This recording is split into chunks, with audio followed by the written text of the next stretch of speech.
The auction hammer fell with a thunderous crack that echoed through the packed Willowbrook Township hall, sealing the fate of an 8-year-old girl whose eyes held more sorrow than any child should carry. Sarah Mitchell's calloused hand trembled as she raised her bidding paddle one final time, her heart pounding against her ribs like a caged bird desperate for freedom. Around her, the townsfolk whispered in hushed tones, their faces painted with shock and disapproval as they watched the struggling rancher place a bid she couldn't afford on a child she had no business taking in. The little girl stood on the makeshift platform in a faded blue dress that had seen better days, her auburn hair braided with care that spoke of someone who had once loved her deeply. Her name was Emma Grace, according to the papers, and she had been living in the county orphanage since her parents died in a house fire 6 months prior. Now, with the orphanage closing due to lack of funding, the children were being placed through what the county called adoption auctions, a practice that made Sarah's stomach turn, but represented the harsh reality of their small Nebraska, a community in 1952. Sarah's own weathered hands gripped the wooden paddle until her knuckles turned white.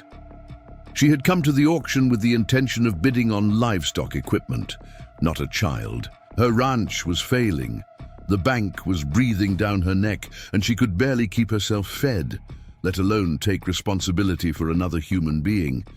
But something in Emma's eyes, a recognition of loss that mirrored her own, had compelled her to act against every rational thought in her head.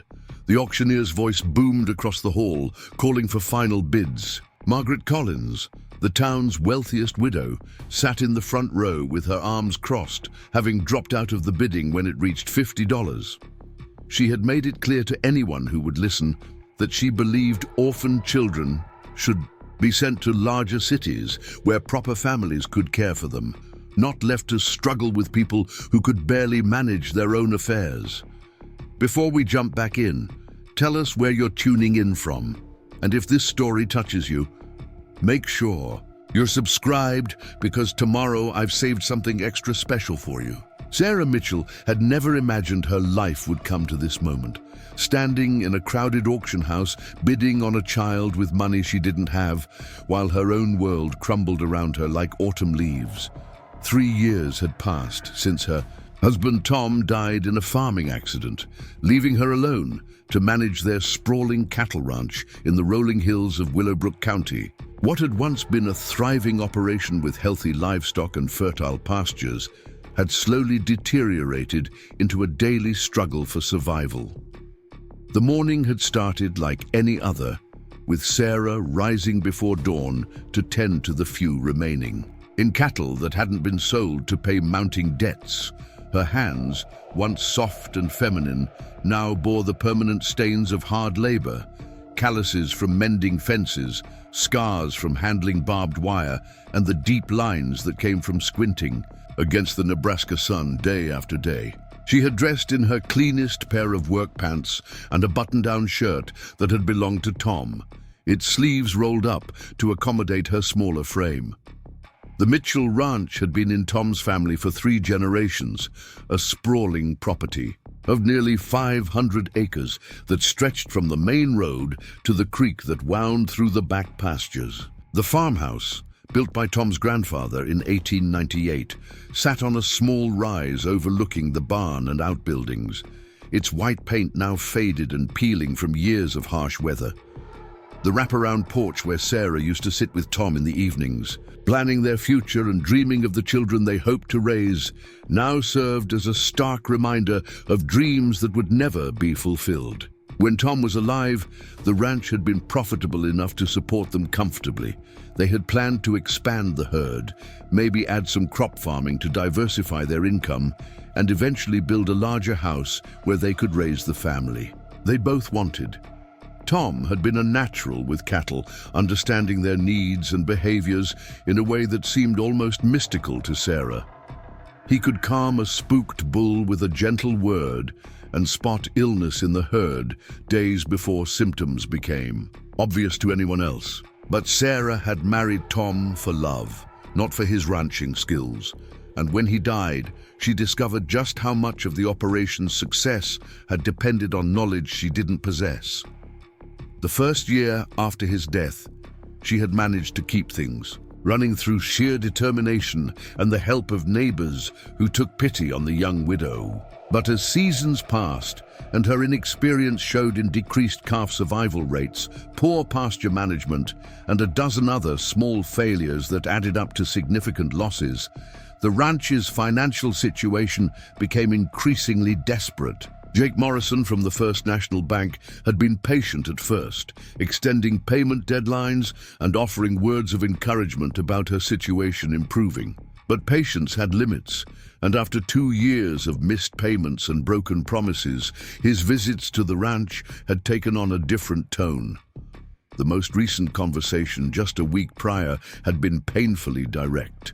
Pay the outstanding debt within 60 days or face foreclosure proceedings. Sarah had spent sleepless nights poring over the ranch's books, trying to find some solution that didn't involve losing the land that represented everything Tom had worked for and everything she had left of their life together. She had already sold most of the cattle, keeping only a small breeding herd that provided barely enough income to cover basic expenses. The farm equipment was mostly outdated or in need of repairs she couldn't afford, and the house itself required maintenance that seemed to grow more urgent with each passing storm. It was this desperate financial situation that had brought her to the auction house that October morning. She had heard that the Hendricks family was selling their farm equipment before moving to California, and she hoped to find some affordable tools that might help her make better use of her remaining pasture land.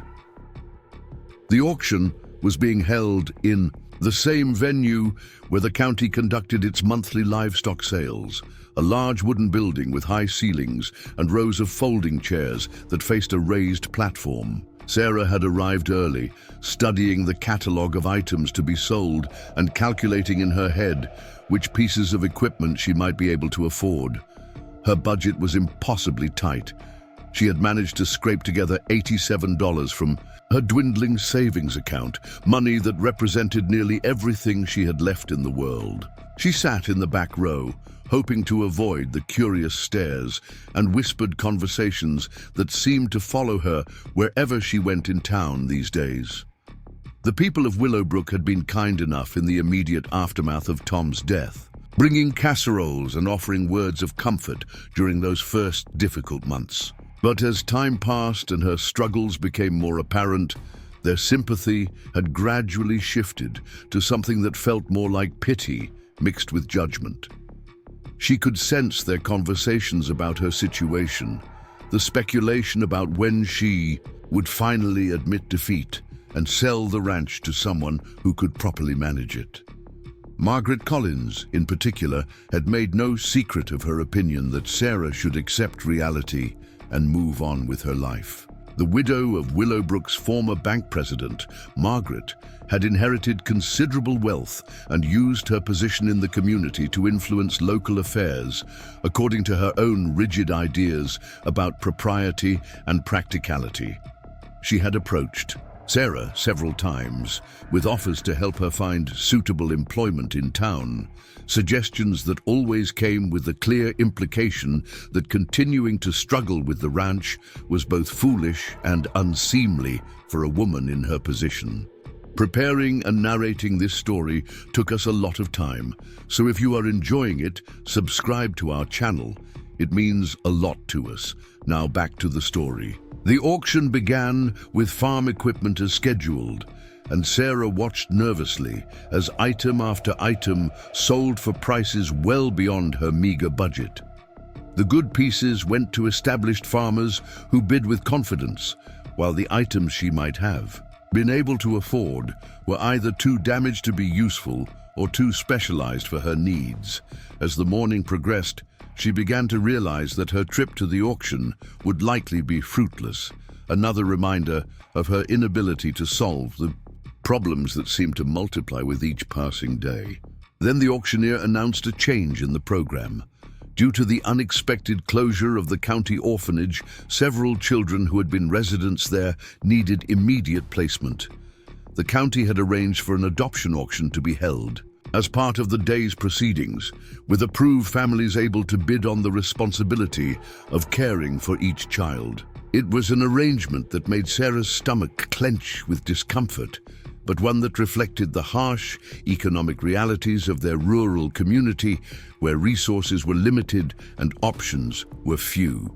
Emma Grace was the third child to be brought forward, and something about the little girl immediately captured Sarah's attention in a way she couldn't explain. Unlike the younger children who had cried or clung to the county worker, Emma stood quietly on the platform with a dignity that seemed far beyond her 8 years. Her auburn hair was neatly braided, and her faded blue dress had been pressed with obvious care, but it was her eyes that held Sarah transfixed.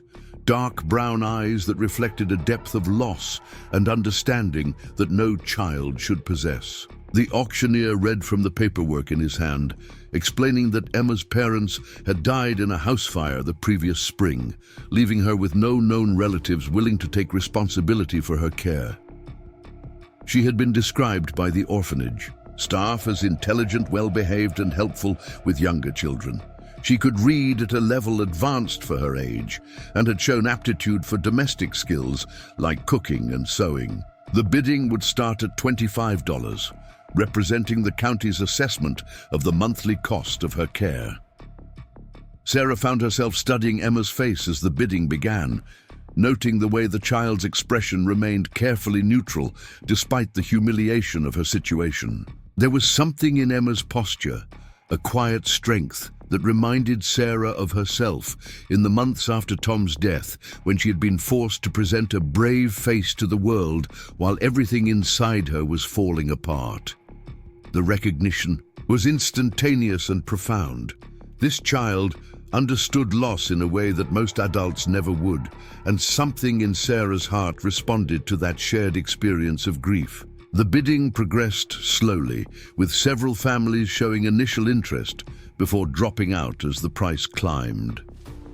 Margaret Collins bid aggressively at first, her voice ringing out with authority across the auction hall. But even she seemed to lose enthusiasm as the amount reached $50. Sarah watched the proceedings with growing unease, disturbed by the entire concept of placing a monetary value on a child's future, but unable to look away from Emma's stoic face. When the bidding stalled at $55, Sarah surprised herself by raising her paddle. She had no rational explanation for the action. She could barely afford to feed herself, let alone take responsibility for a child. Her house needed repairs, her ranch was failing, and the bank was threatening foreclosure. Taking on the additional burden of caring for Emma would be financial suicide, and yet something deeper than logic was driving her actions. The room fell silent for a moment as people turned to stare at the struggling widow who had just entered the bidding for a child. Sarah felt their eyes on her, could practically hear their thoughts about her presumption in thinking she could provide for Emma when she couldn't even manage her own affairs. Margaret Collins turned in her seat with an expression of shocked disapproval. Her lips pursed in the way that indicated she was formulating a sharp comment about the inappropriateness of Sarah's bid. But Sarah's attention remained focused on Emma, and for just a moment, she thought she saw something flicker across the child's carefully controlled features, a spark of hope or recognition that lasted only an instant before being quickly suppressed. That brief expression was enough to strengthen Sarah's resolve, and when the auctioneer called for additional bids, she found herself raising her paddle again when Margaret countered with $60.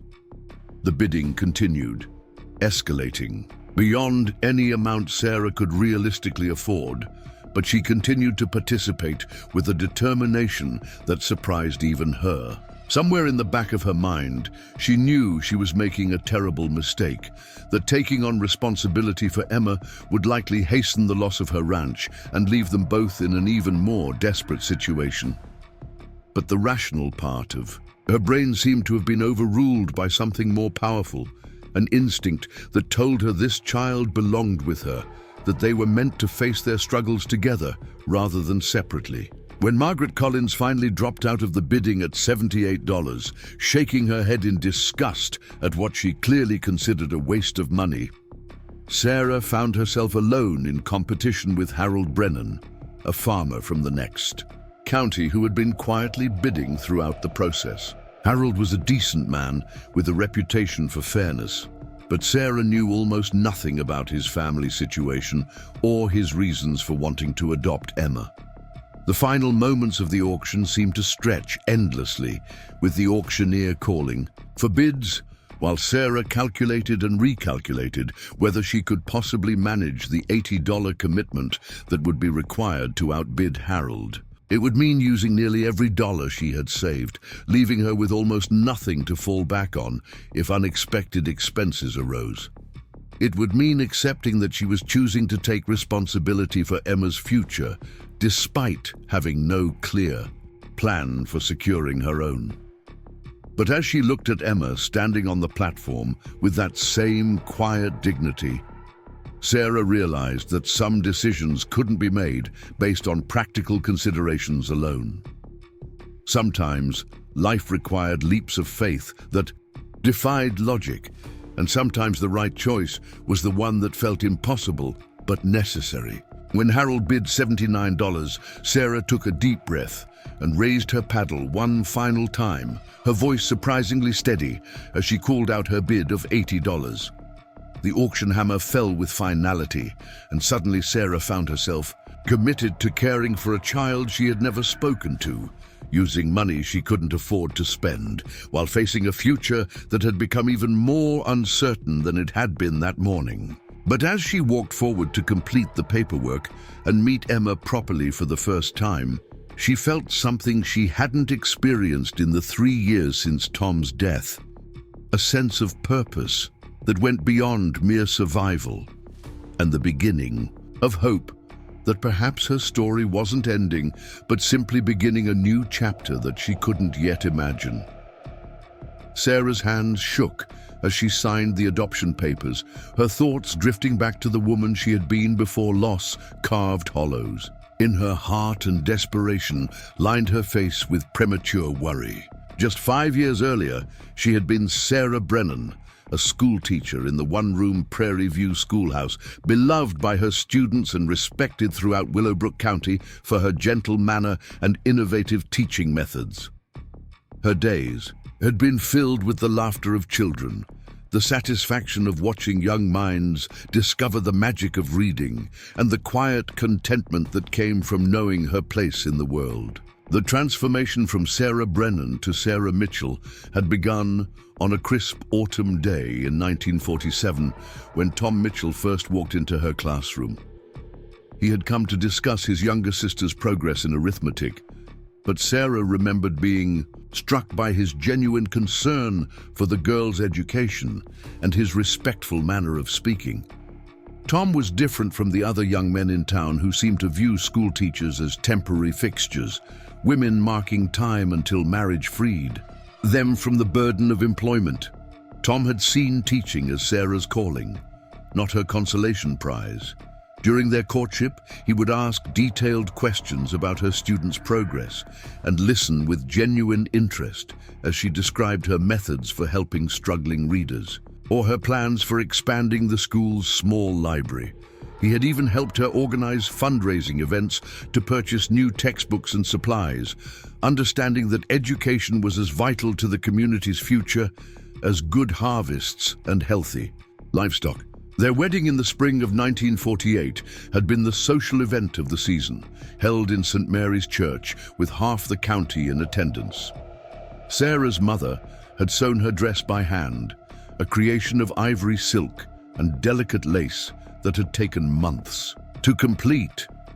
The ceremony had felt like the beginning of a fairy tale, with Sarah floating down the aisle toward a man who loved her completely and a future that seemed limitless in its promise. The early years of their marriage had been a perfect blend of Sarah's continued teaching and her gradual introduction to ranch life. Tom had been patient as she learned to ride horses, to understand cattle behavior, and to manage the domestic aspects of running a large household. He had built her a small office in the farmhouse where she could prepare lessons and grade papers, and he had never once suggested that her teaching career should end simply because she had become a wife. Sarah had continued working at Prairie View School for 2 years after her marriage, riding the 4 miles each way on horseback when weather permitted and taking the county's school wagon during the worst winter storms. Her students had adored hearing stories about ranch life, and several had even taken field trips to the Mitchell property to learn about agriculture and animal husbandry. Sarah had been developing a comprehensive curriculum that would better prepare rural children for both agricultural careers and potential futures in larger cities. The decision to leave teaching had been entirely her own, made when she and Tom began seriously planning for children of their own. Sarah had wanted to focus completely on building their family and learning every aspect of ranch management so she could be a true partner in their shared enterprise. Tom had supported her choice while making it clear that returning to teaching would always remain an option if circumstances changed or if she simply missed the classroom. Those 2 years between leaving teaching and Tom's death had been the happiest of Sarah's life. She had thrown herself into ranch work with the same dedication she had once brought to education, rising before dawn to help with morning chores and staying up late to study agricultural journals and breeding records. Tom had been a patient teacher, sharing knowledge passed down through 3 generations of Mitchell ranchers, while encouraging Sarah to bring her own ideas and innovations to their operation. They had expanded the herd during those years, investing in high-quality breeding stock and implementing new pasture rotation techniques that increased both cattle health and land productivity. Sarah had taken particular interest in the financial aspects of ranching, maintaining detailed records of expenses and income while identifying areas where efficiency could be improved. She had also begun developing relationships with buyers in larger markets, recognizing that successful ranching required both good animal husbandry and savvy business practices. The farmhouse had been transformed during those years as well, with Sarah adding touches of comfort and beauty that made it feel like a true home, rather than simply a place to rest between work days. She had planted flower gardens around the porch, sewn new curtains for every window, and created cozy spaces where she and Tom could relax together in the evenings. The master bedroom had been redecorated in soft blues and whites, and Sarah had spent countless hours imagining how they would eventually convert the spare room into a nursery. Their plans for children had been detailed and enthusiastic, with Tom talking about teaching sons to rope and ride, while Sarah dreamed of daughters who might inherit her love of books and learning. They had discussed how many children they wanted, what values they hoped to instill, and how they would balance the demands of ranch life with providing their children opportunities for education and growth. The future had seemed so certain, so bright with possibility, that Sarah had never allowed herself to consider how quickly everything could change. Tom's accident had happened on a seemingly ordinary Tuesday morning in late October of 1949. He had been working alone in the north pasture, repairing a section of fence that had been damaged during a recent storm. Sarah had been in the kitchen, preparing lunch and planning the afternoon's activities when she heard the frightened bellowing of cattle in distress. Something in the sound had sent her running toward the pasture, her heart already racing with inexplicable dread. She had found Tom trapped beneath his overturned tractor, the heavy machine having rolled when he attempted to pull a stubborn fence post from rocky ground. He was still conscious when she reached him, his face pale with pain, but his eyes clear and focused on her face. Sarah had run the 2 miles back to the house to call for help, then returned to stay with Tom while they waited for Doc Watson and the volunteer firefighters who would attempt to free him from the machinery. Those 45 minutes had been both eternal and impossibly brief, filled with whispered conversations about practical matters and declarations of love that would have to last Sarah for the rest of her life. Tom had made her promise to keep the ranch running if anything happened to him, insisting that the land represented their shared dreams and should remain in Mitchell hands regardless of circumstances. He had also extracted a promise that she would not isolate herself in grief, that she would remain connected to the community and open to whatever future might await her. Tom had died at the county hospital 3 hours after the accident, his internal injuries too severe for Doc Watson's limited surgical capabilities. Sarah had been holding his hand when he slipped away, and she could still remember the exact moment when his grip loosened and she realized she was suddenly, terrifyingly alone in the world.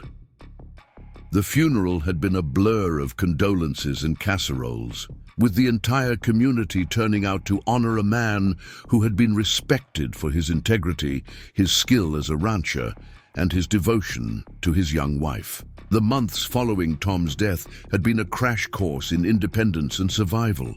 Sarah had discovered that while Tom had shared his knowledge generously, there were aspects of ranch management that could only be learned through experience. She had made costly mistakes with cattle breeding, lost animals to diseases she should have recognized sooner, and struggled with equipment repairs that Tom had handled effortlessly. Each failure had been both a financial blow and a painful reminder of how much she still had to learn. The community had rallied around her initially, with neighboring ranchers offering advice and assistance during her first difficult year. But as time passed and Sarah's inexperience continued to show in decreased productivity and mounting debts, their help had gradually decreased. Some had encouraged her to sell the ranch and move on with her life, while others had simply stepped back and allowed her to struggle with the assumption that she would eventually reach the same conclusion on her own. Sarah had been too proud to ask for the help she desperately needed, and too stubborn to admit that she might not be capable of fulfilling the promise she had made to Tom.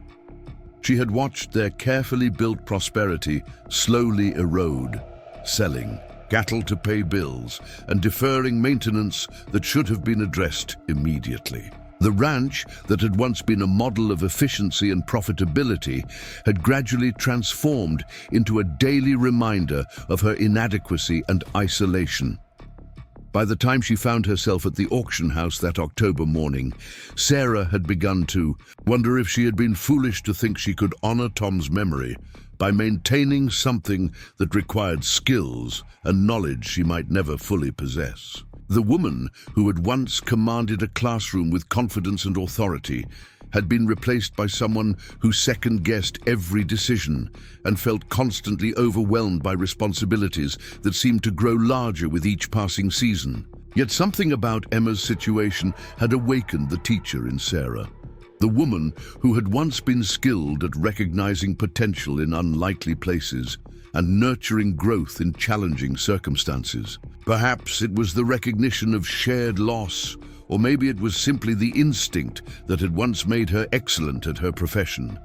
But Sarah had seen something in the little girl that reminded her of who she used to be and who she might become again. Part 3. The Desperate Flight. The drive back to the ranch felt longer than the usual 20-minute journey, every mile stretching endlessly as Sarah attempted to process the magnitude of what she had just done. Emma sat beside her in the passenger seat of the worn pickup truck, her small hands folded neatly in her lap and her gaze fixed on the passing landscape with an intensity that suggested she was memorizing every detail. The silence between them was not uncomfortable, but it carried the weight of two lives that had just been irrevocably changed by a decision made in desperation and hope. Sarah's mind raced with practical concerns that she had been too caught up in the moment to consider fully during the auction.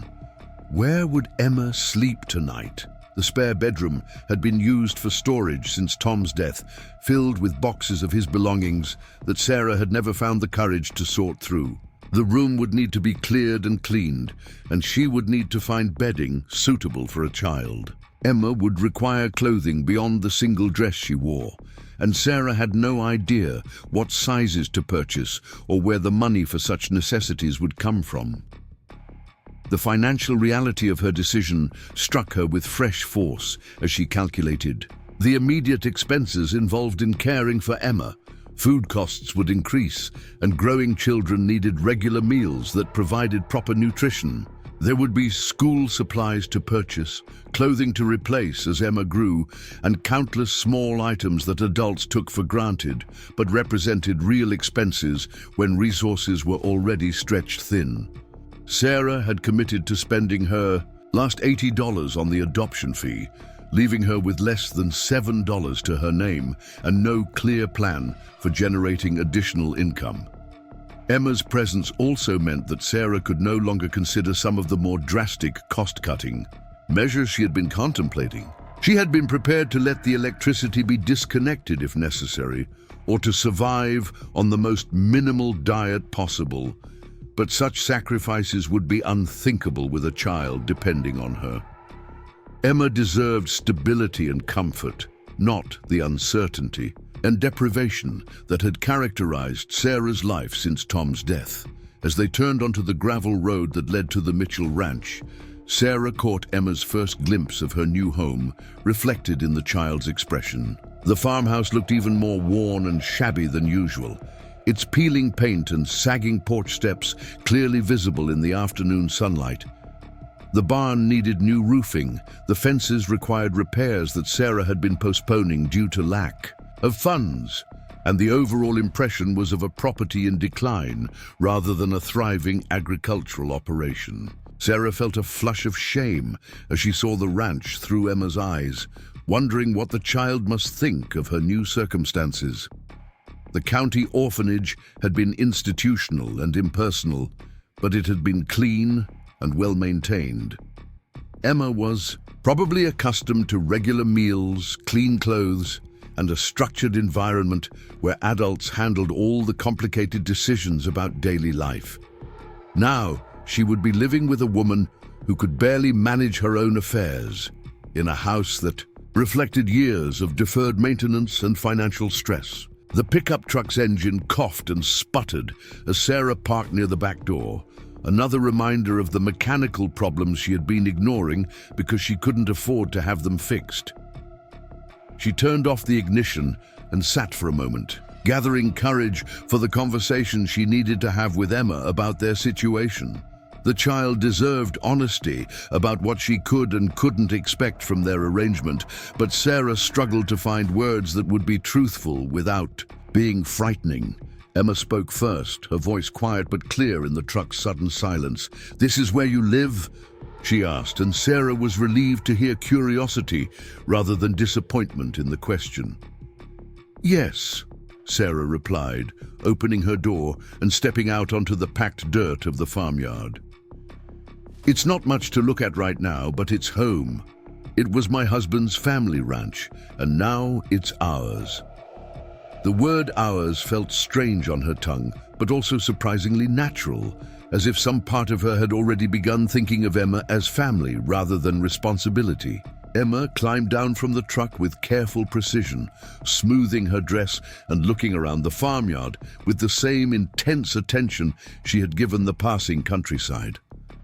She examined the chicken coop, where Sarah's small flock of hens scratched in the dirt, studied the barn with its weathered wooden siding, and gazed across the pastures where the few remaining cattle grazed in the distance. Her expression remained neutral, but Sarah sensed that the child was cataloguing everything she saw, perhaps comparing it to other places she had lived, or simply trying to understand what her new life might entail. "Are those your cows?" Emma asked, pointing toward the pasture where 6 head of cattle moved slowly across the grass. "They are now," Sarah answered, then corrected herself. "I mean, they're ours now. I used to have many more, but I had to sell most of them." She paused, wondering how much explanation was appropriate for an 8-year-old. Running a ranch is expensive, and since my husband died, things have been difficult." Emma nodded, as if this information made perfect sense to her. "My parents died too," she said matter-of-factly. "In a fire. The people at the orphanage said it wasn't anyone's fault, but sometimes bad things just happen to good people." The simple wisdom in Emma's statement caught Sarah off guard, reminding her that this child had already faced loss and displacement with a maturity that most adults would struggle to achieve. Perhaps Emma would understand their financial constraints better than Sarah had assumed. Children who had lived in institutional care often developed realistic expectations about what life could provide, and Emma might be more adaptable to their circumstances than a child from a more privileged background. They walked toward the house together, Emma's shorter legs working to match Sarah's pace while she continued to observe everything around her. Sarah noticed that the child moved with careful deliberation, placing her feet precisely and maintaining perfect posture despite the uneven ground. Her dress, though faded and obviously second-hand, was spotlessly clean and showed signs of careful mending in several places. Someone at the orphanage had taken pride in Emma's appearance, and Sarah felt a sudden surge of determination to maintain those standards despite her limited resources. The back door stuck slightly as Sarah pushed it open, another small repair that had been added to her growing list of deferred maintenance. The kitchen beyond was clean but sparse, with mismatched furniture and appliances that had seen better days. Sarah had sold the newer refrigerator months earlier, replacing it with an older model that consumed more electricity but had cost only $15 at a farm auction. The kitchen table was scarred from years of use, and the linoleum flooring showed wear patterns that told the story of decades of farm families moving through the space. Emma stepped into the kitchen and turned slowly, taking in the hand-pumped well water system that Sarah had been forced to rely on since the electric pump failed, the wood-burning stove that provided both cooking heat and winter warmth, and the simple shelving that held Sarah's modest collection of dishes and cooking supplies. Again, her expression remained carefully neutral, but Sarah watched for any sign of distress or disappointment. "It's quiet here," Emma observed, and Sarah realized that the child was accustomed to the constant background noise of institutional life. Other children talking and playing, staff members moving through hallways, the general bustle of many people sharing common spaces. The ranch's isolation, which Sarah had come to treasure during her years of marriage, but which had felt increasingly oppressive during her widowhood, would represent yet another adjustment for Emma. "Yes, it is quiet," Sarah agreed. "The nearest neighbors are the Andersons, about 2 miles down the road. There aren't many children around here, but Beth Anderson has a daughter about your age. Maybe you'll meet her when school starts again." Sarah paused, realizing that she had no idea about Emma's educational background or what arrangements would need to be made for her schooling. Emma walked to the kitchen window and looked out across the backyard toward the barn and pastures beyond. "Will I be able to help with the farm work?" she asked. "At the orphanage, everyone had chores. I know how to collect eggs and feed chickens, and I can milk cows if they're not too big." Sarah felt a wave of relief at Emma's practical attitude and willingness to contribute to their household's operation. "There will definitely be chores," she confirmed. "Chickens to feed, eggs to gather, and lots of other work that needs doing. But you'll also need time for school and for just being a child. I used to be a teacher, so I believe education is very important." "I like school," Emma said simply. "I can read really well, and I'm good at arithmetic." The teacher at the orphanage said I was smart. There was no boastfulness in her statement, just a factual presentation of her abilities that suggested she had learned to advocate for herself in environments where such skills were necessary for survival. Sarah showed Emma through the rest of the house, explaining where everything was located and beginning to mentally reorganize space to accommodate another person's needs. The spare bedroom would indeed require significant work before it could serve as Emma's room, but Sarah realized that clearing out Tom's belongings might actually be beneficial for both of them. She'd been avoiding that task for 3 years, allowing grief and sentiment to prevent her from moving forward with her life. As they toured the house, Sarah found herself seeing it through Emma's eyes and recognizing both its limitations and its potential. The rooms were larger than institutional spaces, offering privacy and the possibility of personal expression that would have been impossible at the orphanage.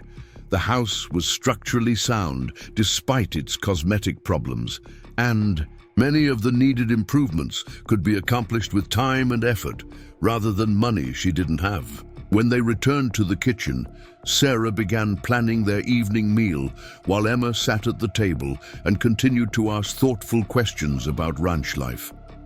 The child's curiosity was genuine and informed, suggesting that she had given serious thought to what her new life might entail. She wanted to know about the cattle's daily care requirements, the seasonal patterns of farm work, and the practical details of rural living that would directly affect her daily routine. As Sarah prepared a simple dinner of scrambled eggs and biscuits, she realized that Emma's presence was already beginning to change the atmosphere of the house. The kitchen felt more alive with another person moving through it, and the comfortable conversation was a welcome change from the oppressive silence that had characterized her evenings since Tom's death. Perhaps taking responsibility for Emma would provide structure and purpose that had been missing from her own life, giving her reasons to plan for the future beyond simple survival. The sun was setting by the time they finished eating, painting the kitchen in warm golden light that made even the worn furniture seem more welcoming. Emma helped clear the table and wash dishes without being asked, moving with the efficiency of someone accustomed to contributing to household operations. Her presence felt natural rather than intrusive, as if some essential piece of the farmhouse's puzzle had finally been returned to its proper place. As darkness settled over the ranch, Sarah began preparing the spare bedroom for Emma's use, working by lamplight to clear out boxes and create a livable space. Emma helped sort through items, asking questions about Tom and their life together, with the gentle curiosity of someone who understood loss but wasn't afraid to acknowledge the people who had been loved and missed. Together, they created Emma's first real bedroom in months, a simple but private space that would allow her to begin building a new life in a place where she was wanted rather than merely accommodated. Part 4. The Breaking Point. 3 weeks after Emma's arrival at the ranch, Sarah found herself sitting on the kitchen floor at 2 in the morning, surrounded by bills she couldn't pay and legal documents she didn't want to understand. The letter from the bank lay open beside her, its formal language barely concealing the threat that had been hanging over her head like a gathering storm. Jake Morrison had been patient, but patience had limits, and the 60-day deadline for paying the outstanding mortgage debt was rapidly approaching with no solution in sight. Emma slept peacefully in her newly arranged bedroom, unaware that the home she was just beginning to settle into might soon be lost to foreclosure. Sarah had worked tirelessly to make the child feel welcome and secure, spending money she didn't have on small comforts and necessities that helped transform the spare room into a proper bedroom. Emma now had new school clothes purchased with the last of Sarah's savings, a warm quilt sewn from fabric scraps during long evening hours, and a small collection of books borrowed from the county library to encourage her obvious love of reading. The effort of providing for Emma had accelerated Sarah's financial decline in ways she hadn't fully anticipated. Food costs had indeed increased, but it wasn't just the additional portions that strained her budget. Emma was a growing child who needed regular, nutritious meals rather than the sporadic eating patterns Sarah had adopted during her worst periods of financial stress. The child also required school supplies, clothing that fit properly, and the countless small items that appeared necessary when viewed through the lens of parental responsibility. Sarah had managed to enroll Emma at Prairie View School, the same one-room schoolhouse where she had once taught with such passion and confidence. The current teacher, Miss Caroline Fletcher, was a young woman fresh from the state teaching college who brought enthusiasm but limited experience to her position. Sarah had bitten her tongue during their meeting, resisting the urge to offer advice about classroom management and curriculum development while focusing instead on ensuring Emma's smooth transition into the school community. Emma had adapted to school with remarkable ease, quickly establishing herself as one of the top students in her grade level while forming tentative friendships with several classmates. Her intelligence and quiet maturity had impressed Miss Fletcher, who mentioned during a brief conference that Emma's reading skills were advanced enough to challenge students 2 grades ahead of her. The praise had filled Sarah with pride, but also with worry about how she could provide the educational opportunities that a bright child deserved when she couldn't even guarantee they would have a roof over their heads much longer. The ranch's cattle had provided minimal income during the past month, barely enough to cover feed costs and basic maintenance of the remaining herd. Sarah had hoped that the calves born earlier in the year would command good prices at the autumn livestock auction, but several factors had conspired to reduce both the quality and quantity of her offerings. 2 calves had been lost to predators during a week when Sarah was too exhausted to maintain proper vigilance, and the surviving animals showed signs of poor nutrition that would limit their market value. Sarah's inexperience with financial planning had become increasingly apparent as she struggled to balance competing demands on her limited resources. She had never learned to prioritize expenses effectively, often paying less critical bills while allowing more important ones to accumulate because she didn't fully understand the consequences of different types of debt. The result was a confusing tangle of obligations that seemed to grow more complicated each time she attempted to organize them systematically. The isolation of ranch life, which had once provided peaceful solitude, now felt like a trap that prevented her from finding solutions to her mounting problems. In town, there might have been opportunities for part-time employment or community, resources designed to help struggling families. But the ranch was too far from Willowbrook for daily commuting, and Sarah lacked both the transportation and the childcare arrangements that would make outside employment feasible. Emma's presence had also made Sarah more aware of her own deteriorating emotional state. The child was perceptive enough to notice when adults were struggling, and Sarah found herself working harder to maintain an appearance of stability and competence that became increasingly exhausting to sustain. She couldn't allow Emma to see the full extent of their financial crisis, but hiding her worry required constant vigilance that left her feeling drained and isolated. The weight of responsibility for another person's welfare had intensified every decision Sarah faced. When she had been struggling alone, she could accept risks and deprivations that would be unthinkable for a child. Emma needed consistency, security, and the confidence that the adults in her life were capable of providing for her basic needs. Sarah felt the pressure of that trust like a physical burden, knowing that her failure would impact not just her own future, but the future of a child who had already experienced too much loss and displacement. Sleep had become elusive as Sarah's mind churned through increasingly desperate scenarios for avoiding foreclosure. She had considered selling everything of value, but years of financial pressure had already eliminated most items that might bring significant income. Tom's tools and equipment were worth something, but they were also necessary for maintaining what remained of the ranch's operations. The house itself contained little beyond basic furniture and appliances that had seen better days. Sarah had also investigated the possibility of finding work that could be done from the ranch, but opportunities for remote employment were extremely limited in 1952. Women with her educational background might find positions as tutors or correspondents, teachers, but such work typically required connections and credentials that Sarah lacked. Her 3-year absence from professional life had also created a gap in her resume that would be difficult to explain to potential employers. The most painful option Sarah had considered was the possibility of returning Emma to county care while she attempted to resolve her financial crisis. The thought made her physically ill, but she wondered if keeping Emma was actually selfish. When she couldn't guarantee the child's security and welfare, perhaps Emma would be better served by placement with a family that could provide stability and opportunities for advancement rather than the uncertainty and poverty that characterized life at the failing ranch.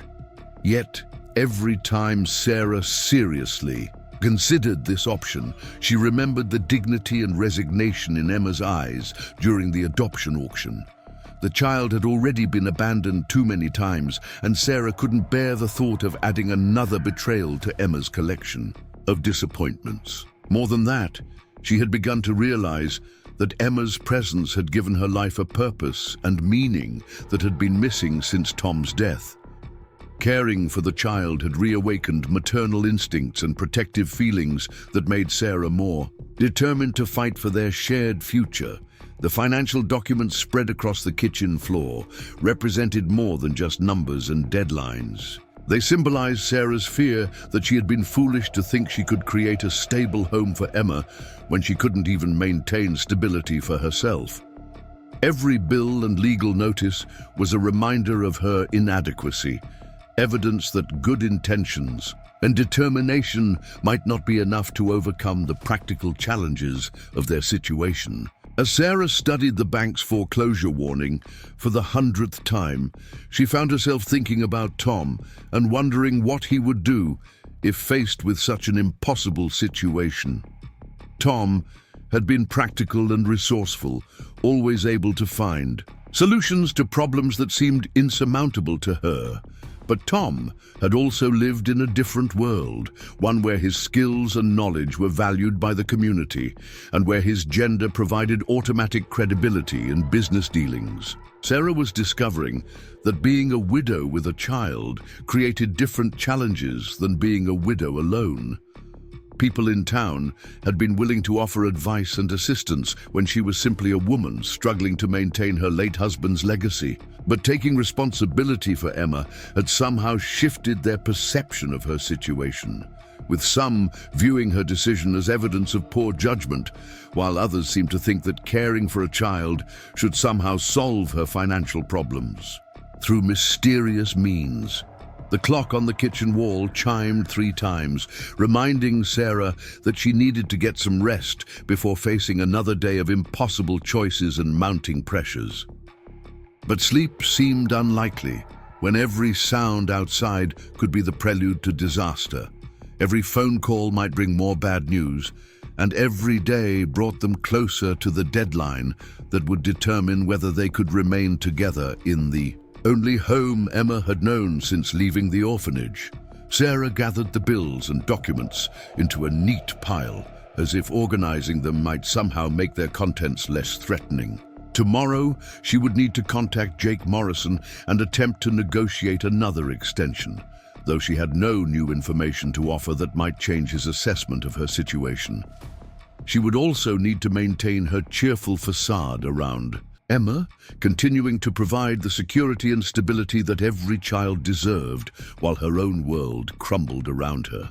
As she finally climbed the stairs to her bedroom, Sarah passed Emma's door and paused to listen to the child's steady breathing.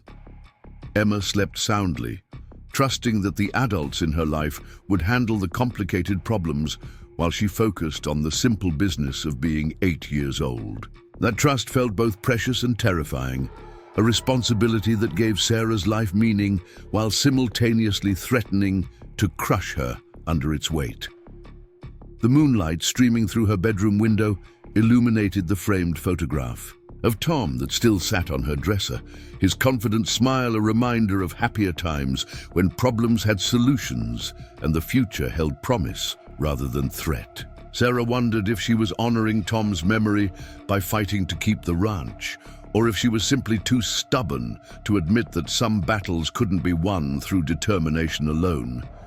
Either way, she was committed to the struggle, if not for herself, then for the child sleeping peacefully down the hall who deserved a chance at stability and love. Part 5. The Unexpected Encounter.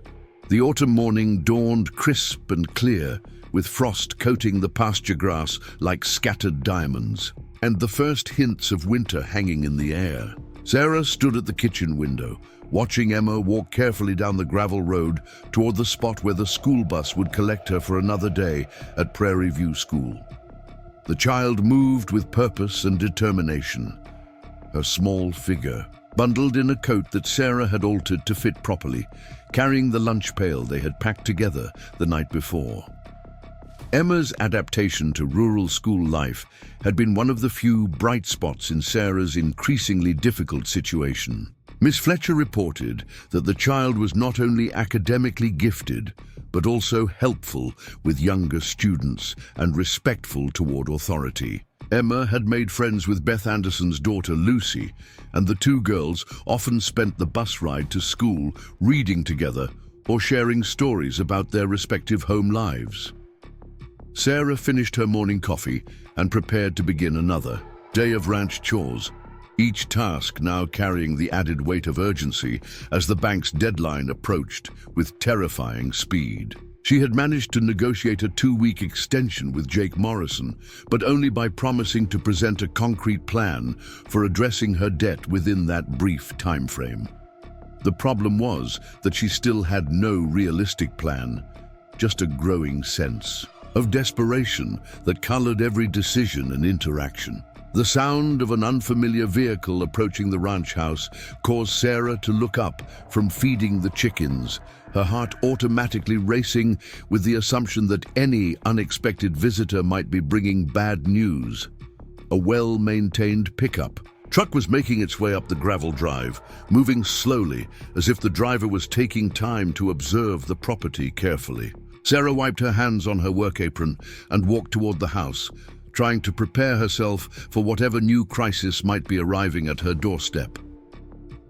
The truck came to a stop near the back door, and Sarah was surprised to see a woman, approximately her own age, climb out of the driver's seat.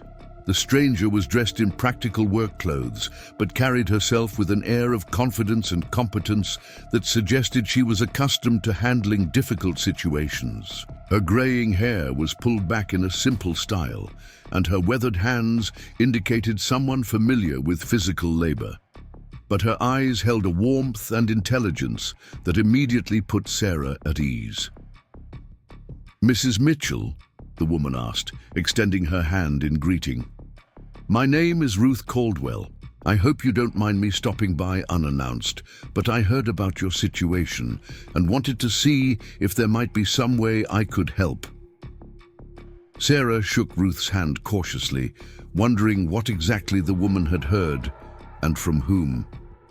News traveled quickly in rural communities, but Sarah had tried to keep the worst of her financial problems private to avoid gossip that might affect Emma's adjustment to her new home. "I'm not sure what you've heard," she replied carefully, "but I appreciate your concern." Ruth smiled, apparently understanding Sarah's wariness. "I should explain myself better. I run a women's agricultural cooperative based out of Lincoln, and we've been working with struggling farm families throughout the state. Someone mentioned that you might be facing foreclosure, and we've had some success helping women in similar situations find sustainable solutions." The mention of a women's agricultural cooperative captured Sarah's attention in a way that surprised her. She had never heard of such an organization, but the concept immediately appealed to her sense of justice and practicality. Agriculture was dominated by men who often viewed women farmers as temporary caretakers rather than serious operators, and the idea that women might organize to support each other seemed both revolutionary and obvious. "Would you like to come inside for coffee?" Sarah offered, curious to learn more about Ruth's organization and what kind of help they might be able to provide. "I have to admit, I've never heard of a women's agricultural cooperative, but it sounds like something that should have existed long ago." Ruth's smile broadened as she followed Sarah into the kitchen. "That's exactly what we thought when we started the organization 3 years ago. There are hundreds of women throughout Nebraska trying to manage farms and ranches on their own, whether because of widowhood, divorce, or simply because their husbands are unable to work. But the agricultural establishment treats us like we're playing at farming rather than running legitimate businesses." As Sarah prepared coffee, Ruth explained how the cooperative had developed from informal networks of women who had begun sharing resources and knowledge when traditional agricultural organizations proved unwelcoming or unhelpful. What had started as neighbors helping neighbors had gradually evolved into a structured organization that provided technical assistance, financial planning services, and advocacy for women in agriculture. "The biggest problem most of us face," Ruth continued, "isn't lack of ability or determination. It's access to the same resources and opportunities that male farmers take for granted. Banks treat us differently, suppliers often overcharge us or ignore our orders, and buyers assume we don't understand our own livestock or crops. The cooperative helps level the playing field by giving us collective bargaining power and shared expertise." Sarah found herself fascinated by Ruth's description of the challenges facing women in agriculture, recognizing her own experiences in the patterns Ruth described. She had indeed been treated dismissively by several local businessmen who seemed to assume that her widowhood automatically disqualified her from understanding ranch operations. Equipment dealers often directed their sales pitches to her late husband's reputation rather than her current needs. And she had noticed that livestock buyers offered lower prices than they had when Tom was alive. "How exactly does the cooperative help its members?" Sarah asked, wondering if Ruth's organization might offer solutions to problems she hadn't even realized could be addressed through collective action. Ruth opened a leather portfolio and spread several documents across Sarah's kitchen table, explaining the various services the cooperative provided to its members. Technical assistance came in the form of experienced farmers and ranchers who visited struggling operations to provide advice on everything from animal husbandry to crop rotation. Financial planning services helped women understand their options for restructuring debt, accessing credit, and developing sustainable business plans. "But the most important thing we do," Ruth emphasized, "is help women realize that they're not alone in facing these challenges. When you're struggling on an isolated farm or ranch, it's easy to think that your problems are unique or that you're simply not capable of succeeding. The truth is that most of us are dealing with systemic issues that require collective solutions rather than individual heroism." Sarah felt a surge of hope as Ruth described success stories from other cooperative members who had managed to save their farms and build profitable operations despite seemingly impossible circumstances. The key, according to Ruth, was developing realistic plans based on each operation's specific strengths and market opportunities, then providing the support and resources needed to implement those plans effectively. Sarah listened with growing excitement as Ruth outlined specific strategies that might be applicable to her situation. The cooperative had developed relationships with alternative lenders who specialized in working with women farmers, often providing more flexible terms than traditional banks. They also maintained a network of buyers who were committed to supporting women-owned agricultural operations, sometimes offering premium prices for quality livestock and crops. "The first step would be a comprehensive assessment of your operation," Ruth explained, pulling out a detailed questionnaire that covered everything from soil quality to equipment inventory. We need to understand exactly what resources you have to work with, what your immediate challenges are, and what your long-term goals might be.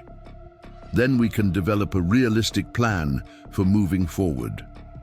Sarah felt overwhelmed by the possibility that solutions might exist for problems she had assumed were insurmountable.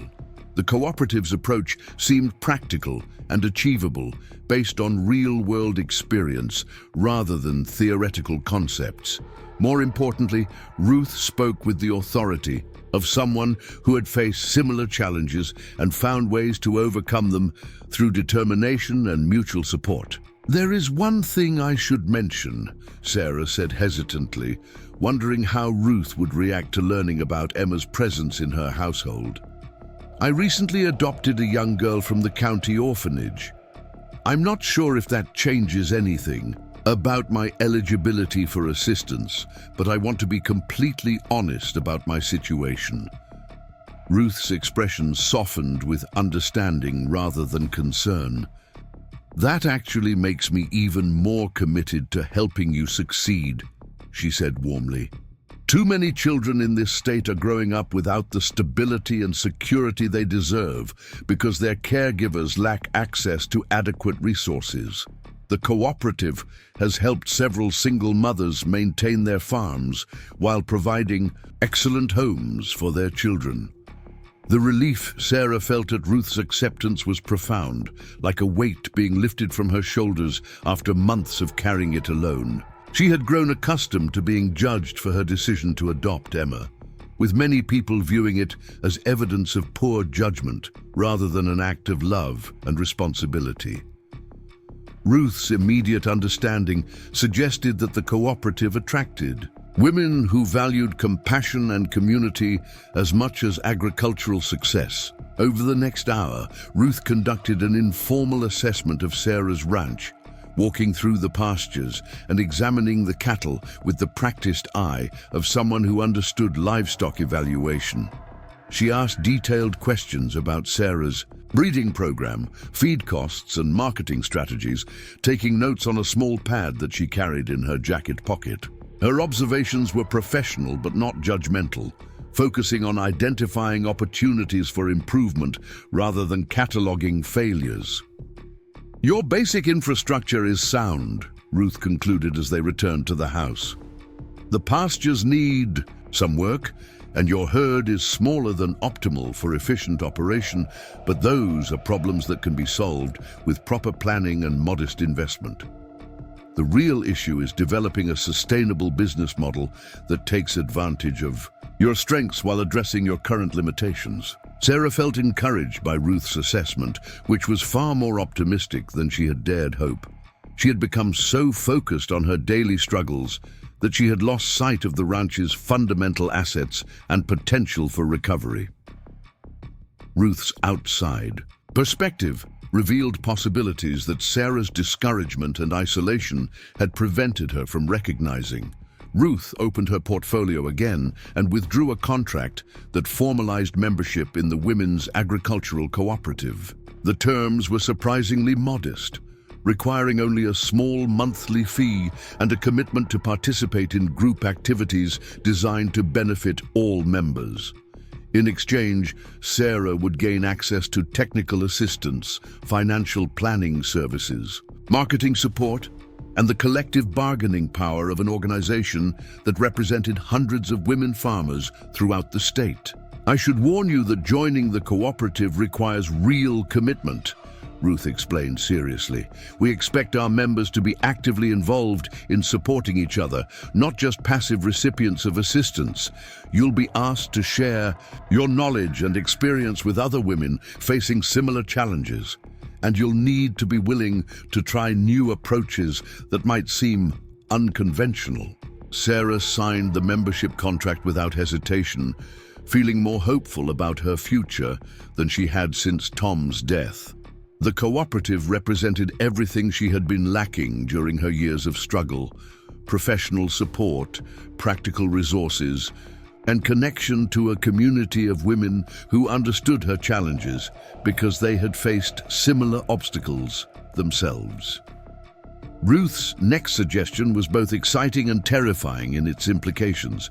The cooperative had identified a market opportunity for grass-fed beef among urban consumers who were willing to pay premium prices for meat produced using sustainable methods. Sarah's ranch was ideally suited for this type of operation, but it would require significant changes in her approach to cattle management and marketing. The transition to grass-fed production takes time and careful planning, Ruth explained, but it could transform your financial situation within 2 to 3 years. Urban consumers are increasingly interested in knowing where their food comes from and how it's produced. Women farmers often have advantages in this market because consumers associate female producers with care and attention to quality.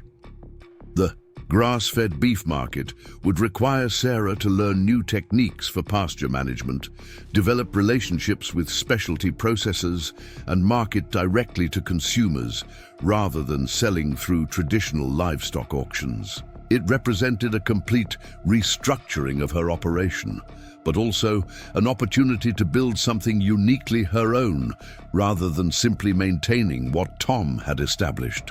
Ruth spent the remainder of the afternoon explaining the practical steps involved in transitioning to grass-fed production, while Sarah took detailed notes on everything from soil testing procedures to customer relationship management.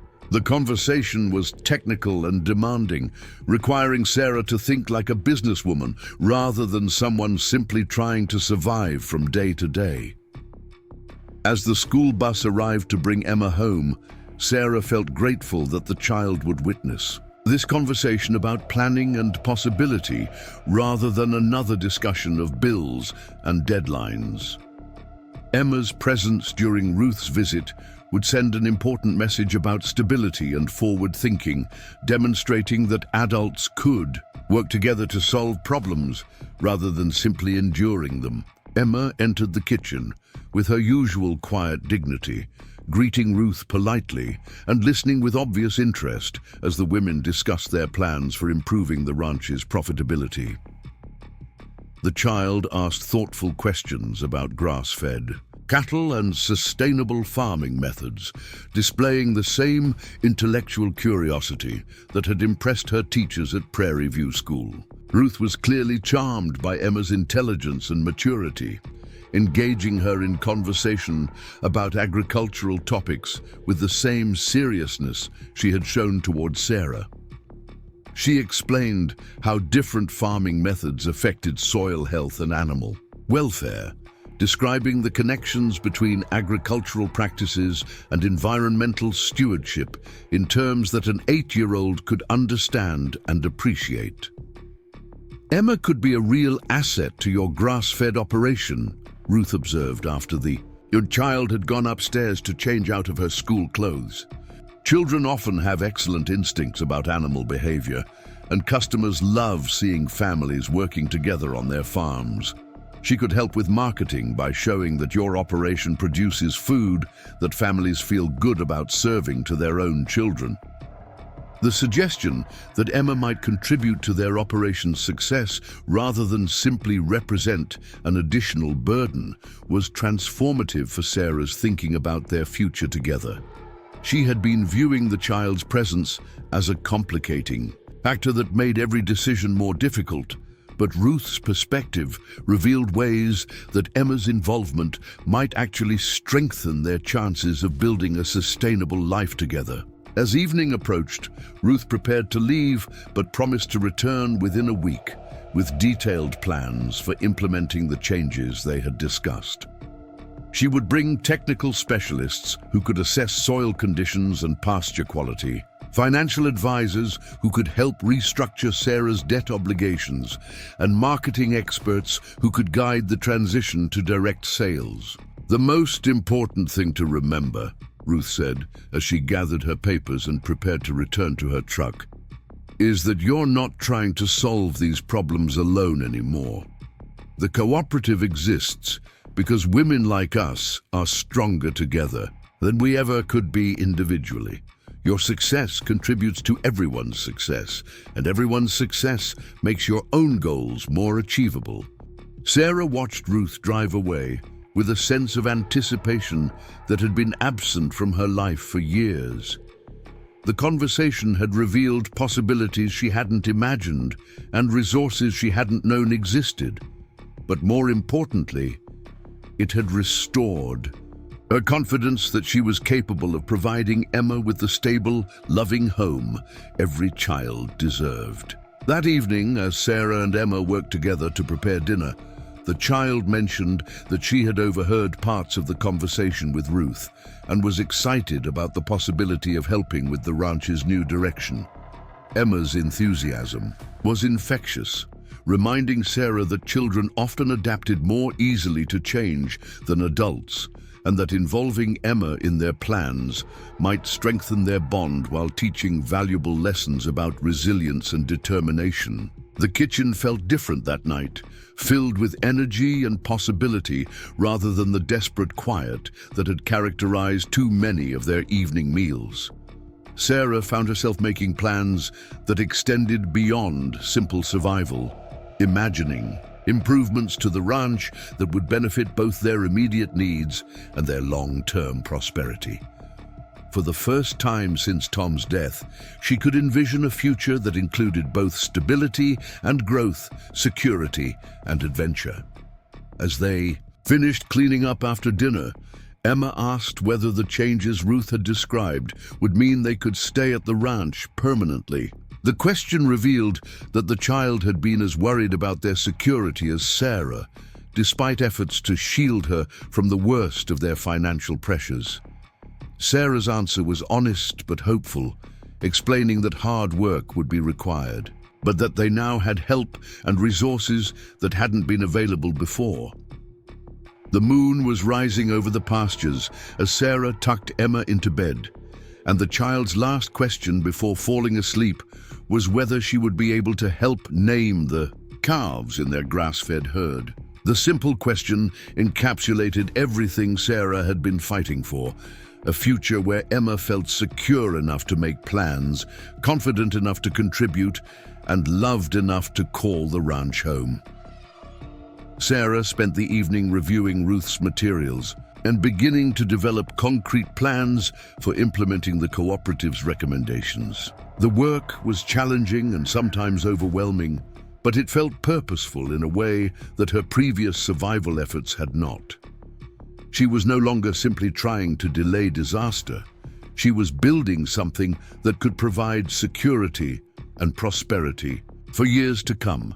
The transformation that had begun with Ruth's unexpected visit represented more than just a change in agricultural practices or marketing strategies. It marked Sarah's evolution from a woman struggling to maintain her late husband's legacy to an entrepreneur creating her own path forward.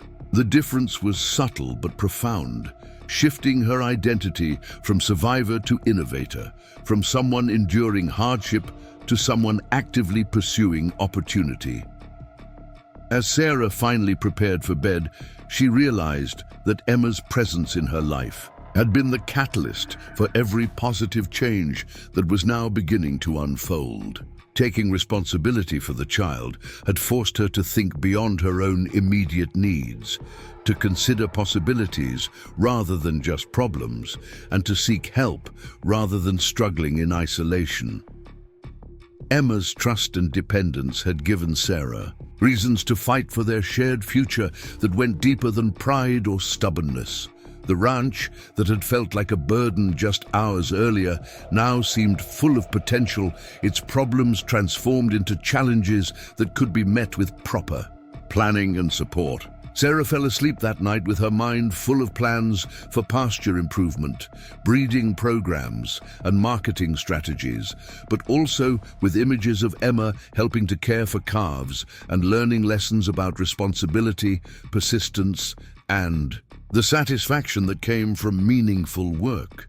The unexpected encounter with Ruth had provided more than just practical solutions to immediate problems. It had restored Sarah's sense of agency and possibility, reminding her that she was capable of creating the life she wanted, rather than simply accepting the circumstances that fate had provided. The future remained uncertain, but it no longer felt predetermined, and that shift in perspective made all the difference between despair and determination. 2 years had passed since Ruth Caldwell's life-changing visit to the Mitchell Ranch, and the transformation was nothing short of miraculous. Sarah stood in her newly renovated kitchen, watching through sparkling clean windows as Emma led a group of visiting families through the pastures where their prize-winning grass-fed cattle grazed contentedly in the morning sun. The child, now 10 years old, moved with the confidence of someone who truly belonged, explaining the intricacies of rotational grazing and sustainable farming practices to city visitors who hung on her every word. The kitchen itself bore little resemblance to the sparse, worn space it had been during those desperate months when foreclosure seemed inevitable. New appliances hummed efficiently. Custom-built cabinets displayed Sarah's growing collection of blue ribbons from agricultural fairs, and a large farmhouse table dominated the center of the room where the Women's Cooperative held their monthly planning meetings. The changes reflected not just improved finances, but a fundamental shift in how Sarah viewed herself and her capabilities. The grass-fed beef operation had exceeded even Ruth's optimistic projections, with demand for Mitchell Ranch beef far outstripping their current production capacity. Urban customers drove hours from Lincoln and Omaha to purchase meat directly from the farm, drawn by Sarah's reputation for quality and her commitment to ethical farming practices. Many became regular customers who planned their visits around seasonal events that Sarah and Emma hosted, turning the ranch into a destination that connected city families with rural life. Emma had become an integral part of the operation's success, her natural intelligence and engaging personality making her an effective ambassador for sustainable agriculture.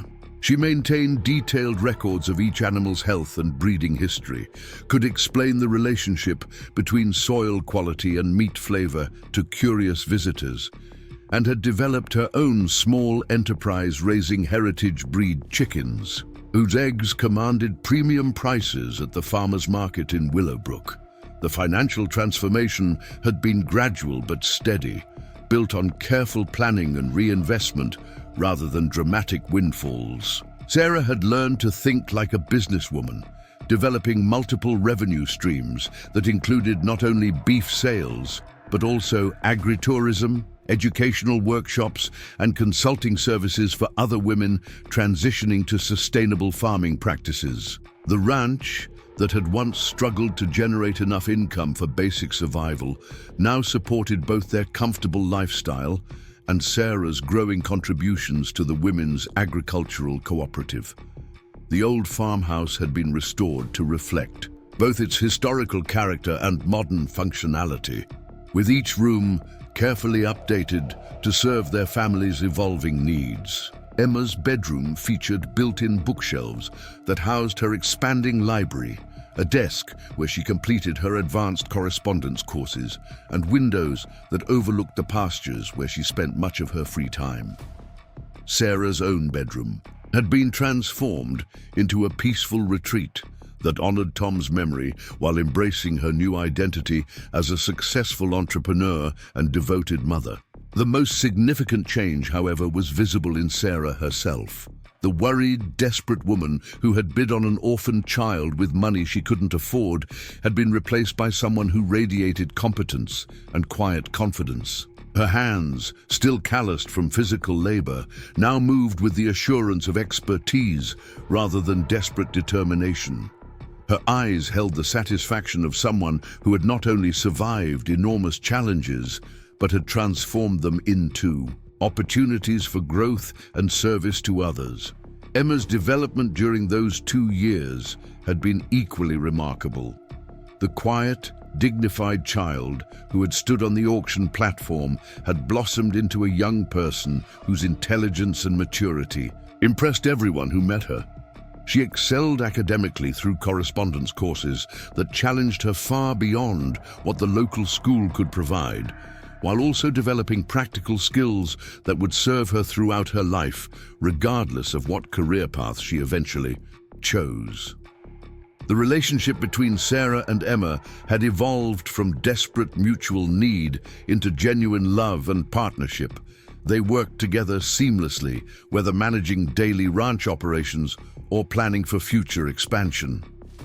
Emma's input was valued and sought after, her ideas often providing fresh perspectives that improved their efficiency and profitability. Sarah had learned to see the child not as a burden to be carried, but as a partner whose contributions strengthened everything they built together. The Women's Agricultural Cooperative had grown exponentially during those same 2 years, with Sarah serving as a regional coordinator who helped other struggling women develop sustainable farming operations. Her success story had become a model that was replicated throughout Nebraska and neighboring states, proving that women could not only survive in agriculture, but could innovate and excel in ways that traditional farming approaches had never achieved. Sarah's role in the cooperative had brought her into contact with legislators, university researchers, and agricultural policy experts who recognized her expertise and sought her input on programs designed to support rural families. She had testified before state committees about the unique challenges facing women in agriculture, and her recommendations had influenced legislation that provided better access to credit and technical assistance for female farmers. The ranch's success had also transformed its relationship with the broader Willowbrook community. Local businessmen who had once dismissed Sarah as a struggling widow now sought her advice on agricultural investments and marketing strategies. The bank that had threatened foreclosure now proudly claimed her as a customer whose innovative approaches had brought positive attention to their institution's support for rural entrepreneurs. Margaret Collins, who had initially viewed Sarah's adoption of Emma as evidence of poor judgment, had become one of their most vocal supporters after witnessing the positive changes that both Sarah and Emma had brought to the community. She now served on the board of the Women's Agricultural Cooperative and frequently mentioned Sarah's success as an example of what could be accomplished through determination and proper support.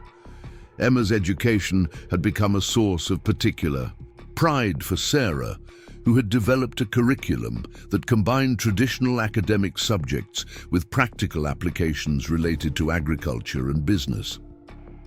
Emma studied literature through agricultural writers, learned mathematics by calculating feed costs and profit margins, and explored science through soil composition and animal genetics. The approach had produced a well-rounded education that prepared her for any future she might choose, while grounding her in practical skills and ethical values. The child's social development had been equally impressive, with Emma forming strong friendships among the children of other cooperative members who visited the ranch regularly. She had also become a mentor to younger children at community events, teaching them about animal care and environmental stewardship with the same patience and skill that Sarah had once brought to her classroom teaching. As Sarah watched Emma guide their visitors toward the barn where prize-winning cattle waited to be admired, she reflected on how completely their lives had been transformed from those desperate days when survival seemed uncertain. The auction, where she had impulsively bid on a child with money she couldn't afford, now seemed like the beginning of a story rather than a moment of poor judgment driven by desperation. The transformation had required enormous effort and significant risk, but it had also revealed capabilities and resources that Sarah hadn't known she possessed. Learning to think strategically rather than reactively had allowed her to identify opportunities that her previous desperation had obscured. Connecting with other women facing similar challenges had provided both practical support and emotional sustenance that made seemingly impossible goals achievable. Emma's presence had been the catalyst for every positive change, forcing Sarah to think beyond her own immediate needs and consider possibilities rather than just problems. The child's trust and dependence had given Sarah reasons to fight for their shared future that went deeper than pride or stubbornness, while Emma's contributions to their operation had proven that children could be partners in family enterprises rather than simply dependents requiring support. The success of their grass-fed operation had also demonstrated the value of sustainable farming practices that many traditional ranchers still viewed with skepticism.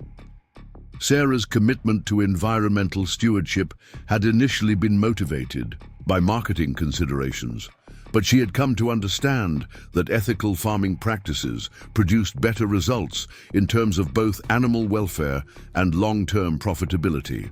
As the morning tour concluded and visitors gathered around the farmhouse porch to purchase beef and ask final questions, Sarah felt the deep satisfaction that came from meaningful work accomplished in partnership with someone she loved. Emma moved through the crowd with natural ease, handling sales transactions and answering technical questions with the competence of someone who truly understood every aspect of their operation. The financial security they had achieved was important, but it was secondary to the sense of purpose and belonging that their partnership had created. Sarah had discovered that success was not just about survival or even prosperity, but about building something that contributed to the welfare of others while providing a foundation for continued growth and learning. Later that afternoon, as they completed the day's chores together, Emma mentioned that she had been thinking about the possibility of studying veterinary medicine when she was old enough for college. The comment reflected the confidence and ambition that their stable life had allowed her to develop, while also demonstrating her commitment to remaining connected to agricultural life, even as she pursued her own dreams. Sarah's response was immediate and supportive, explaining that they could certainly plan for Emma's educational goals, while also exploring how veterinary training might benefit their own operation and the broader cooperative network. The conversation exemplified how their relationship had evolved to support each other's individual development while strengthening their shared enterprise. As evening approached and they prepared their simple but satisfying dinner, Sarah reflected on how their daily routines had become sources of contentment rather than desperate struggles for survival. The kitchen where they worked together was warm and welcoming. The conversation was easy and affectionate, and their plans for the future reflected confidence rather than fear. The meal itself represented the abundance they had created through careful planning and hard work. The beef came from their own cattle, vegetables from Emma's expanded garden, and bread from grain grown by cooperative members who had become close friends. Everything on their table reflected the network of relationships and mutual support that had transformed both their individual lives and their entire community.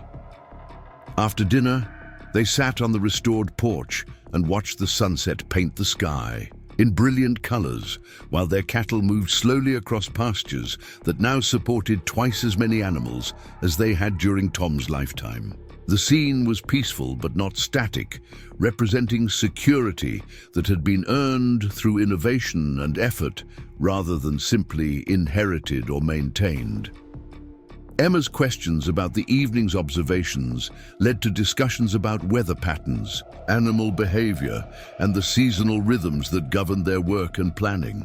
These conversations had become a cherished part of their routine, combining practical education with the simple pleasure of sharing ideas and observations with someone who understood their significance. As darkness settled over the ranch and they prepared for another day that would bring its own challenges and opportunities, Sarah felt profound gratitude for the journey that had brought them to this point. The desperate woman who had bid on an orphaned child had been transformed into someone who created opportunities for others while building security for her own family. The auction that had seemed like a moment of reckless desperation now appeared to have been guided by wisdom that she hadn't recognized at the time. Taking responsibility for Emma had forced Sarah to become the person she was meant to be, while providing the child with opportunities and security that would never have been possible within the institutional care system. Their success had been built on more than just individual determination or good fortune. It reflected the power of community support, the value of sustainable practices, and the importance of viewing challenges as opportunities for growth rather than simply obstacles to be endured. The Women's Agricultural Cooperative had provided essential resources and guidance, but the foundation of their transformation had been the love and commitment that Sarah and Emma had developed for each other, and for the land they worked together. As Sarah tucked Emma into bed and listened to the child's prayers of gratitude for their life together, she realized that their story represented something larger than personal success. They had proven that families could be created through choice rather than just biology, that women could excel in traditionally male-dominated fields, and that sustainable farming practices could produce both environmental benefits and economic prosperity. The ranch that had once symbolized impossible burdens and mounting failure now represented possibility and hope for the future. Emma's presence had transformed every aspect of Sarah's life, while Sarah's love and dedication had given Emma the security and opportunities every child deserved. Together, they had built something that honored the past while embracing innovation, that provided for immediate needs while planning for long-term growth.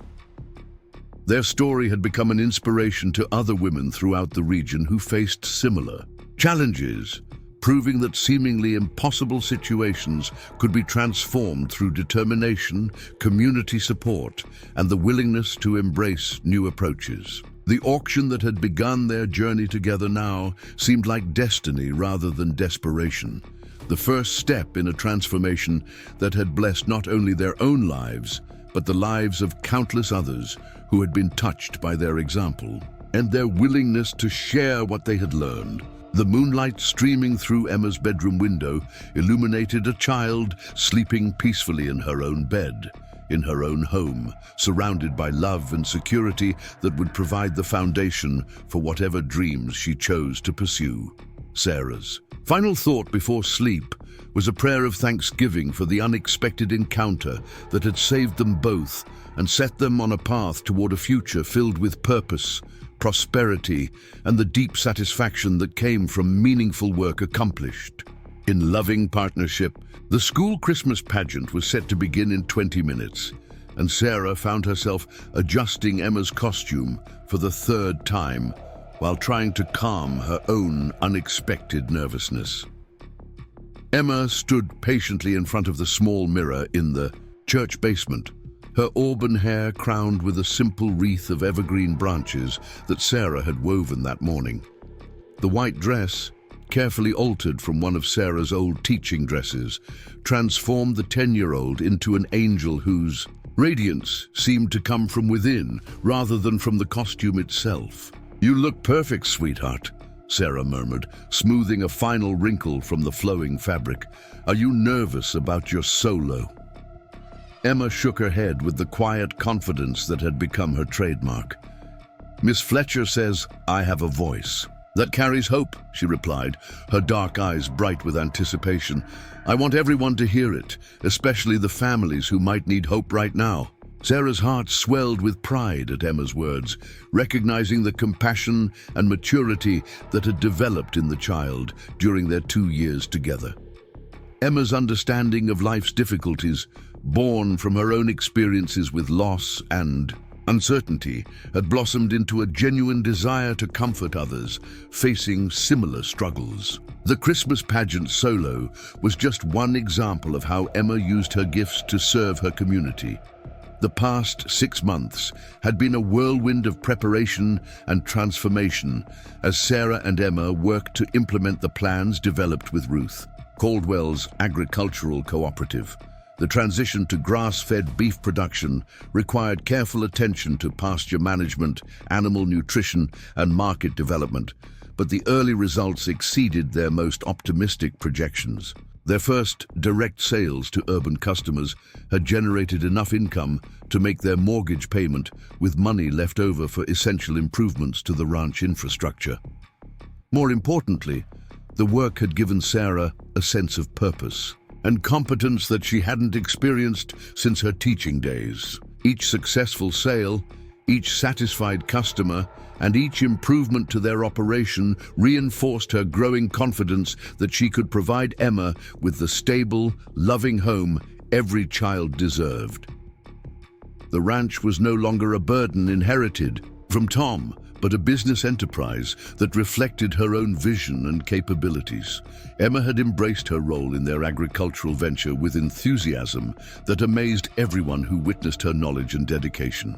She maintained detailed records of each animal's health and breeding history, could calculate feed costs and profit margins with accuracy that impressed adult visitors, and had developed an intuitive understanding of cattle behavior that helped them identify potential problems before they became serious issues. The child's involvement in their operation extended beyond simple chores to genuine partnership in planning and decision-making.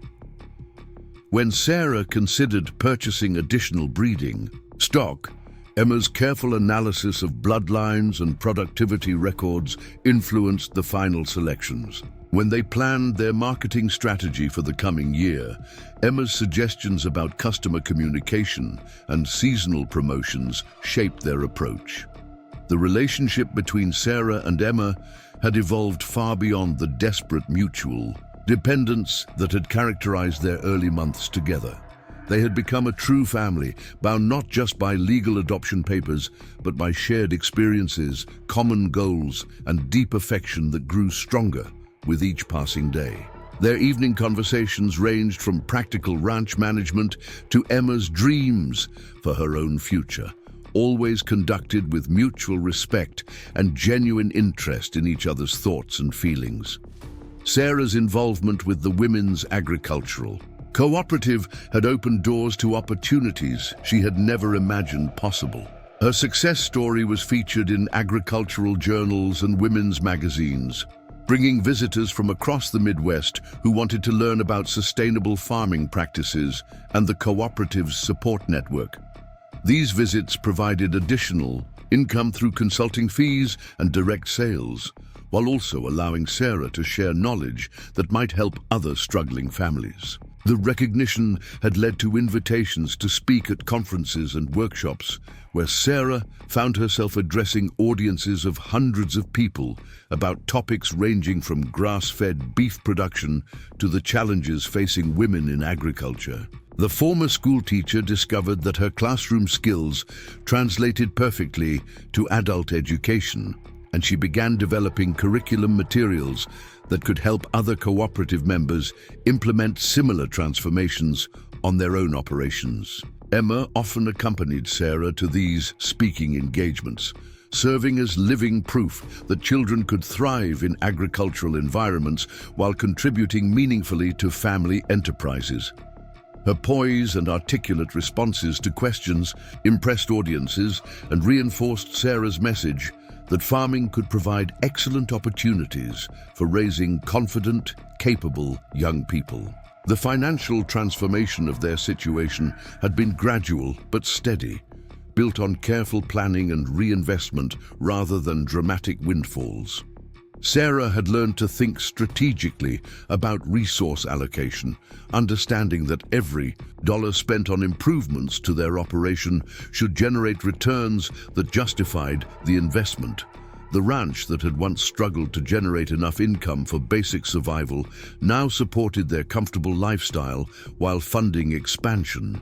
Plans for the following year. The old farmhouse had been systematically updated to reflect both its historical character and their family's evolving needs. Emma's bedroom featured built-in bookshelves that housed her growing library, a desk where she completed advanced correspondence, courses that challenged her far beyond grade level, and windows that overlooked the pastures where she spent much of her free time observing animal behavior and seasonal changes. Sarah's own bedroom had been transformed into a peaceful retreat that honored Tom's memory while embracing her new identity as a successful entrepreneur and devoted mother. Photographs of their grass-fed cattle shared wall space with images of Emma's academic achievements, creating a visual narrative that celebrated both their business success and their family happiness. The kitchen had become the heart of their home and the unofficial headquarters of the local cooperative chapter. The large farmhouse table where Sarah had once spread unpayable bills now hosted planning meetings where women shared strategies for marketing, financing, and technical challenges. Emma participated in these discussions as an equal contributor, her insights often providing fresh perspectives that improved everyone's understanding of complex issues. As they prepared to leave the church basement for the main sanctuary where the Christmas pageant would be performed, Sarah reflected on how completely their lives had been transformed from those desperate days when foreclosure seemed inevitable. The auction, where she had impulsively bid on a child with money she couldn't afford, now seemed like the beginning of a miraculous story rather than a moment of poor judgment driven by desperation. The sanctuary was filled with families from throughout Willowbrook County, many of whom had watched Sarah and Emma's transformation with growing respect and admiration. Margaret Collins sat in the front row, her earlier skepticism about Sarah's adoption decision completely replaced by pride in what the unlikely family had accomplished together. Jake Morrison from the bank was present with his own family, having become one of Sarah's strongest advocates after witnessing her business acumen and commitment to loan repayment. Emma took her place with the other children as the pageant began, but even among the group, she stood out for her natural grace and quiet confidence. When her solo moment arrived, her clear voice filled the sanctuary with a rendition of Silent Night that brought tears to many eyes and demonstrated the hope and joy that had replaced the uncertainty and fear that had once characterized her young life. Sarah watched from the audience with emotions that ranged from pride to gratitude to overwhelming love for the child who had transformed her existence in ways she was still discovering. Emma's performance was beautiful, but it was the confidence and happiness radiating from her that truly moved the audience. This was a child who knew she was loved, who felt secure in her place in the world, and who had learned to use her gifts in service to others. After the pageant concluded and the community gathered for refreshments in the church hall, Sarah found herself surrounded by neighbors and friends who wanted to congratulate Emma on her performance and discuss the latest developments at the Mitchell Ranch. The conversations reflected the respect and acceptance that their success had earned within the community, a far cry from the pitying glances and whispered concerns that had followed Sarah during her darkest months. Emma moved through the crowd with natural ease, accepting compliments on her performance while engaging adults in conversations about agricultural topics that demonstrated her genuine expertise and enthusiasm. She had learned to balance the confidence that came from real knowledge with the humility that endeared her to people of all ages, making her an effective ambassador for both their family and their farming operation. Doc Henry Watson approached Sarah with a warm smile and an update on his own family's recent purchase of Mitchell Ranch beef. "That roast we bought last month was the finest meat my wife has ever prepared," he said enthusiastically. "You've built something special here, Sarah, and Emma's role in your success is obvious to everyone who meets her." The praise was gratifying, but Sarah's greatest satisfaction came from observing Emma's interactions with other children and adults throughout the evening. The child who had stood so stoically on the auction platform 18 months earlier had blossomed into someone who radiated confidence, compassion, and genuine happiness. She belonged in this community, in their home, and in the life they had, built together through determination and love. As they drove home through the crisp December night, Emma chatted excitedly about the pageant and the compliments she had received on her performance. But her conversation soon turned to their plans for the ranch, including ideas for expanding their direct marketing efforts and her hopes for attending agricultural college when she was older. The child's dreams were grounded in realistic understanding of what education and hard work could accomplish, while also reflecting the security and confidence that their stable life had allowed her to develop. The ranch looked peaceful and prosperous in the moonlight as they pulled into their driveway, its well-maintained buildings and healthy pastures a stark contrast to the property's appearance during Sarah's months of desperate struggle. The transformation was visible in every detail, from the repaired fences to the contented cattle to the warm lights glowing in the windows of their restored farmhouse. Inside their home, Sarah and Emma followed their established evening routine of reviewing the day's events and planning for tomorrow's activities. The conversations combined practical considerations about ranch management with personal reflections on relationships, goals, and values that were shaping Emma's development into a remarkable young woman. As Sarah tucked Emma into bed and listened to her prayers of gratitude for their life together, she realized that their story represented something larger than personal success. They had proven that families could be created through choice rather than biology, that children could be partners in meaningful work rather than simply dependents requiring support, and that determination combined with community assistance could overcome seemingly impossible obstacles. The ranch that had once symbolized impossible burdens and mounting failure now represented hope and possibility for the future.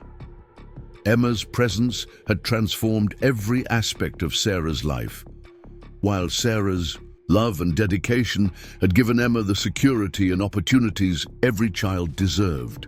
Together, they had built something that honored the past while embracing innovation, providing for immediate needs while planning for long-term growth. Their success had rippled outward through the Women's Agricultural Cooperative, inspiring other struggling families and demonstrating that sustainable farming practices could produce both environmental benefits and economic prosperity. The auction that had brought them together now seemed like destiny rather than desperation, the first step in a journey that had blessed not only their own lives, but the lives of countless others who had been touched by their example. As Sarah prepared for sleep in her own comfortable bedroom, she offered a prayer of thanksgiving for the unexpected encounter that had saved them both and set them on a path toward a future filled with purpose, prosperity, and the deep satisfaction that came from meaningful work accomplished in loving partnership. The moonlight streaming through her window illuminated a home filled with peace and possibility, where a once desperate woman and an orphaned child had found in each other everything they needed to create the life they both deserved. Up next, you've got two more standout stories right on your screen. If this one hit the mark, you won't want to pass these up. Just click and check them out.